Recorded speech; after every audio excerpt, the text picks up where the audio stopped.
Hello everyone, welcome back. In the last lecture, we have studied what is specific computation of specific index number. ठीक है, हमने last lecture में देखा जिसमें हमने लास्ट फायर, पास्चे और फिशर इंडेक्स नंबर की फॉर्मूला करी थी। और तो और हमने फर्स्ट फॉर्मूला था वेटेड एवरेज। हमने टोटल 4 फॉर्मूला लर्न की थी, जिसमें पहला था weighted average, second Laspeyres IL is equal to sigma P1Q0 upon sigma P0Q0 into 100। Paasche IP is equal to sigma P1Q1 upon sigma P0Q1 into 100 और IF is equal to under root IL into IP। और weighted average का था sigma IW upon sigma W। हमारा पहला सम जो है exercise 1.3 का first सम है, जिसमें हमें I दिया हुआ है और W दिया हुआ है। जब हमें W दे दिया है तो हम और कोई भी फॉर्मूला से नहीं करेंगे, हम सिर्फ और सिर्फ वेटेड एवरेज से करेंगे। ठीक है। अच्छा, अगर W नहीं दिया होता और इनडायरेक्टली कोई भी टाइटल दिया होता तो हम अकॉर्डिंग टू दैट फॉर्मूला करते। इन लोगों ने ऐसा ही कहा है कि फाइंड द इंडेक्स नंबर। ठीक है, तो अब हम चेक करते हैं क्या क्या दिया हुआ है।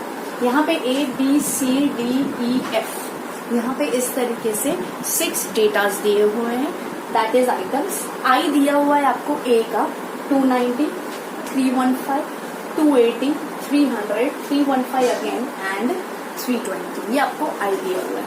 उसके सामने आपको वेट दिया हुआ है 5, 10, 10, 30, 20 एंड 25। ये आपको वेट दिया हुआ है। ठीक है, अब आप क्या करेंगे, अब आपको I फाइंड करना है, तो sigma IW upon sigma W। तो IW के लिए I इंटू W करेंगे, सिंपल I इंटू W। तो 290 into 5 is 1450, 315 into 10 is 3150, 280 into 10 is 2800, 300 into 30 is 9000, 315 into 20 is 6300, 320 into 25 is 8000। जब मैं ये W का टोटल करती हूँ तो आपका टोटल होता है 100, और जब मैं IW का टोटल करती हूँ तो हमारा टोटल होता है 30,700। ठीक है, बस अब सिंपल कुछ नहीं करना है। अब आपको क्या करना है, I is equal to sigma IW upon sigma W। 30,700 जो हमने फाइंड किया है upon 100 which is equal to 307। अब आपको ऐसा बोला है कि इंडेक्स नंबर को इंटरप्रेट भी करो। तो मैंने पहले भी सिखाया आपको, जब इंटरप्रेट आपको पूछा जाए तो आप लिखोगे percentage increase is 307 minus 100 which is equal to 207%। Increase हुआ है ना, तो ये है 207%। ठीक है, इस तरीके से हमारा फर्स्ट सम जो वेटेड एवरेज मेथड का था वो कंप्लीट हुआ। ठीक है, पता चला आप लोगों को, सिंपल कुछ भी नहीं किया हमने। I और W का multiplication sigma IW upon sigma W। ठीक है, ये हमारा क्वेश्चन नंबर 1 हुआ। अब हम क्वेश्चन नंबर 2 सॉल्व करेंगे।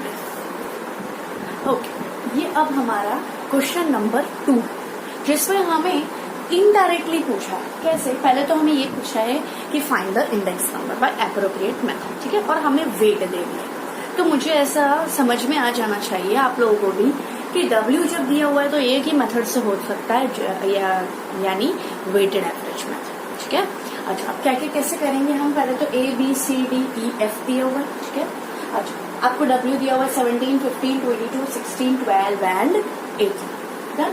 प्राइस इन 2014 दिया हुआ है, प्राइस इन 2015 दिया हुआ, इनडायरेक्टली सुनना 30, 20, 50 एंड सो। अच्छा, प्राइस इन 2015 जो करंट ईयर का प्राइस है उसको हम लेंगे P1। ये मैंने आपको पहले भी बताया था कि इसमें होता है P1 और 2014 में होता है P0। ठीक है, जो आपका प्रीवियस ईयर होता है वो आपका बेस ईयर होता है, दैट इज P0। अब मुझे इन दोनों के बेस पे I फाइंड करना है। I is equal to P1 upon P0 into 100। तो मैंने ऐसे ही किया 24/30 into 100 which is equal to 8। 24/20 into 100 is 100। 70/50, यानी मैं यहाँ लिख देती हूँ 70/50 into 100 is 140। 40/32 into 100 is 125. 48/40 into 100 is 120 and 24/16 into 100 is 150. ये मैंने क्या किया, current year price divide by base year price into 100 कर दिए। जब मैंने ये सारे इंडेक्स नंबर फाइंड कर लिए तो मैंने इस इंडेक्स नंबर को W के साथ मल्टीप्लाई किया, यानी second column and last column, यानी ये अगर हम छोड़ते तो ये और ये कॉलम को मैंने मल्टीप्लाई किया। जब मैंने 80 इंटू 17 किया तो मेरा आंसर आया 1360। Similarly 120 into 15 1800, 140 into 22 3080, then 125 into 16 which is 2000, then 120 into 12 1440, then 150 into 18 is 2700। तो आपका टोटल जो है वो हो जाएगा 12380, ठीक है, ये आपका हो जाएगा टोटल। अब ये टोटल और W का टोटल सेम जो हमने लास्ट सम में किया था, sigma IW upon sigma W। तो सिग्मा IW इज 12380 जो हमने फाइंड किया, और अपॉन 100 जो वेट का टोटल, तो आपका आंसर आया 123.80। अब आपको क्वेश्चन में ऐसा भी कहा है कि इंटरप्रेट करो, तो कोई बात नहीं, हम इंटरप्रेट करेंगे। कैसे करेंगे, percentage increase is 123.80 minus 100 which is equal to 23.80%, ठीक है। ये आपका वेटेड एवरेज का दूसरे टाइप का सम हुआ। पहला सिंपल आपको सारे डेटा दे दिए होंगे, और दूसरा आपको P1 और P0 दिया होगा, और उसके बेस पे आपको I फाइंड करके सिग्मा IW करके इंडेक्स नंबर फाइंड करना है, ठीक है। हमने वेटेड एवरेज के 2 सम किए। अब हम करेंगे नेक्स्ट सम जो क्वेश्चन नंबर 3। पहले हमने क्वेश्चन नंबर 1 किया, फिर हमने क्वेश्चन नंबर 2 किया, अब हम करेंगे question number 3। Okay, now we will start with question number 3 of your text book. हमने पहले क्वेश्चन नंबर 1 किया, देन सेकंड, नाउ थर्ड। अब थर्ड जो है वो मोस्ट इम्पोर्टेंट है, उसमें आपको लास्पायर, पास्चे और फिशर तीनों के 3 फाइंड करने हैं। बट फोर्थ और थर्ड में डिफरेंस ये है कि आपको थर्ड में यूनिट्स चेंज नहीं करने, फोर्थ और आगे के सम में आपको यूनिट्स भी चेंज करने हैं, वो हम आगे देखेंगे। पहले हम यहाँ देखते हैं आपको क्या क्या दिया हुआ है। Wheat, rice, pulses, oil, cloth और केरोसिन, ये आपको ये आइटम्स दिए हुए हैं। फिर आपको यूनिट केजी, लीटर, ये दिया हुआ है, ठीक है। इसमें अब आपको कोई चेंज नहीं करना। फिर आपको 2014 का प्राइस दिया हुआ है जिसको मैंने P0 लिखा हुआ है। फिर 2014 का ही क्वांटिटी दिया हुआ है आपको, जिसको मैंने Q0 लिखा हुआ है। फिर 2015 का प्राइस दिया हुआ है जिसको मैंने P1 लिखा हुआ है। 2015 की क्वांटिटी को मैंने Q1 लिखा, ठीक है। अच्छा, उसके बेस पे मैं आगे सब फाइंड करूँ। 2014 का वीट का प्राइस है 15, राइस है 20, पल्सेस है 26.5, ऑयल है 24.80, ये सब कुछ क्वेश्चन में दिया हुआ। क्लोथ है 21.25 एंड केरोसिन है 21। ये प्राइस पर लीटर की है, ठीक है, क्योंकि यहाँ पे लीटर दिया है ना यूनिट। ये प्राइस मीटर की है, ये प्राइस पर केजी, ठीक है। फिर क्वांटिटी 20, 10, 10, 6, 15, 18। उसी तरह से 2015 में प्राइस जो है वो वीट का 18, राइस का 31.25, देन 29.50 पल्सेस का, ऑयल का है 3030, क्लोथ का है 25 एंड केरोसिन का है 28.80। उसके बाद क्वांटिटी दी हुई है आपको 30, 15, 15, 8, 25 एंड 30, ठीक है। ये सब प्राइस जो है वो पर यूनिट दिया हुआ है, जो आपको यूनिट आगे मेंशन किए हुए। आपको एग्जाम में क्वेश्चन जैसा भी हो, आंसर इस तरीके से पूरा यूनिट, पहले आइटम, यूनिट, फिर P0, Q0 2014 का, P1, Q1 2015 का, ये पूरा मेंशन करना पड़ेगा कंपलसरी। और ये सारी लाइंस जो है आपको पेंसिल से ड्रॉ करनी पड़ेगी 110% विद पेंसिल, क्योंकि इसके भी मार्क्स जाते हैं, ठीक है। ये उन लोगों के लिए स्ट्रिक्टली कह रही हूँ जो 90 क्रॉस करना चाहते हैं, ठीक है। ओके, अच्छा, अब मुझे IL लास्पायर की मैंने फॉर्मूला आप लोगों को लास्ट लेक्चर में करवाई थी, मैंने अभी भी आपको रिवाइज करवाया था। Laspeyres is equal to IL is equal to sigma P1 Q0 upon sigma P0 Q0 into 100। हमेशा आपको फॉर्मूला पहले लिख लेने का, अगर नहीं पता चलता है ना क्या फाइंड करना है तो। फिर Paasche is equal to sigma P1 Q1 upon sigma P0 Q1 into 100, और IF में तो दोनों का कॉम्बिनेशन। यानी स्टेप 1 मुझे P1 Q0 फाइंड करना है, जो मैंने P1 यानी ये इंटू Q0 इन दोनों को मल्टीप्लाई किया। 20 इंटू 18 किया तो 360 आया। यहाँ पे ये शो नहीं करना है कि आपको कौन सी चीजों को मल्टीप्लाई किया, आप डायरेक्ट भी लिख सकते हो।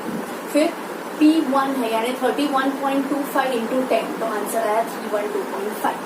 2950 into 10 295, 30 into 6 180, 25 into 15 375 and 28.80 into 18 5180। इन सब का टोटल होता है 2040। अब हम मल्टीप्लाई करेंगे 15 into 20 which is 300, 20 into 10 which is 200, 26.5 into 10 which is 265, 24.80 into 6 is 148। Similarly in दोनों का मल्टीप्लाई 10, इन दोनों का मल्टीप्लाई 10। मैं कर रही हूँ P0 Q0। अब मैं करूंगी P1 Q1 यानी 18 into 30 which is 540, then 31 into 25 into 15 is 10, 29.5 into 15 is this, 30 into 8 is this, 25 into 25 is 625 and this into this is this। ठीक है, ये हम कर रहे हैं P1 और Q1 का मल्टीप्लिकेशन। फिर हम करेंगे P0 और Q1 यानी first and last column. 15 into 30 45, 20 into 15 300, similarly this this this this, तो आंसर आएगा this one this one। अब हम इन सबको टोटल करेंगे विच इज 1610.55, 3180.25 एंड 2507.15, ये सबका टोटल है। अब ये मैंने डायरेक्ट आंसर लिखा है, आपको ऐसे डायरेक्ट आंसर नहीं लिखना है। आपको क्या करना है, पहले P1 Q0 यानी इसका 2040.90 अपॉन 1610.55 यानी कैसे लिखेंगे आप, विच इज इक्वल टू, ये था 126.72। P1 Q0 की वैल्यू आपके लिखनी है 2040.9 अपॉन P0 Q0 आपको लिखना है 1610.55 जो हमने फाइंड किया और इंटू 100। फिर उसके नीचे लिखेंगे आप 126.72। ठीक है, सिमिलरली इसका भी आंसर आएगा 126.85 P1 Q1 upon P0 Q1। ठीक है, और IF आएगा IL इंटू IP जो आपका आंसर होगा। इसका मतलब इन दोनों में से कोई एक भी गलत अगर होता है तो आपका IF रॉन्ग हो जाएगा। तो ध्यान से आप लोग करना, IL, IP और IF, इसका भी आंसर आएगा 126.78। अच्छा, इंडेक्स नंबर जो होता है वो रिलेटिव मेजर है और relative major free from unit of measurement होता है। यानी यहाँ पे कभी भी आई में रुपीज, डॉलर, केजी, वेजी कोई भी यूनिट नहीं लगता है। ठीक है, ये आपका एक MCQ है। It is a relative major so it is free from unit of measurement. ठीक है, इस तरीके से मैंने सिंपल IL, IP और IF फाइंड किया यानी लास्पायर, पाश्चे एंड फिशर इंडेक्स नंबर। ये था क्वेश्चन नंबर 3। अब हम करेंगे क्वेश्चन नंबर 4 जो मेरा नेक्स्ट वीडियो होगा। अच्छा, उस क्वेश्चन नंबर 4 के बारे में मैं थोड़ा बता दूं कि क्वेश्चन नंबर 4 में आपको यूनिट्स चेंज करनी है। अलग अलग यूनिट्स दिए हुए हैं, उस हिसाब से आप यूनिट्स चेंज करके लिखेंगे। तो हम लोग नेक्स्ट लेक्चर में क्वेश्चन नंबर 4 करेंगे।